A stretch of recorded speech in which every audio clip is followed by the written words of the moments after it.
இந்து புராணங்கள் மற்றும் இதிகாசங்களில் கூறப்படும் ஒரு வலிமை மிக்க ஆயுதமாகும். இந்த ஆயுதம் பிரம்மனை நோக்கி தவம் இருந்து கிடைப்பதாக நம்பப்படுகிறது. இதனால்தான் இது பிரம்மாஸ்திரம் என்று அழைக்கப்படுகிறது. இந்த வகை ஆயுதத்தை எய்யும் நபர்கள் மந்திரங்களை உச்சரித்து சாதாரண அம்பினை பிரம்மாஸ்திரமாக மாற்றி எய்வதாகவும், தர்ப்பை புல்லை கூட பிரம்மாஸ்திர மந்திரத்தினால் பிரம்மாஸ்திரமாக மாற்றலாம் என்றும் கூறப்படுகிறது. பிரம்மாஸ்திரம் ஆயுதம் எந்த ஒரு கிரகத்தையும் அழிக்கும் தன்மையை கொண்டதாக கூறப்படுகிறது.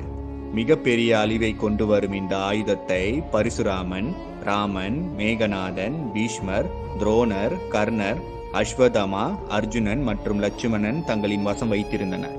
பிரம்மாஸ்திரத்தில் இருந்து பயங்கரமான நெருப்புகளும் மின்னல்களும் வெளிவந்து கொண்டே இருக்கும். இதை எய்வதால் சுற்றி இருக்கும் உயிரினங்கள், மரங்கள், கடல் போன்றவை பயங்கரமான நெருப்பால் பற்றி எரியும் என்றும், பனிமலைகள் கரைந்து மலைகள் சுக்குநூறாக உடையும் சத்தம் கேட்கும் எனவும் கூறப்படுகிறது.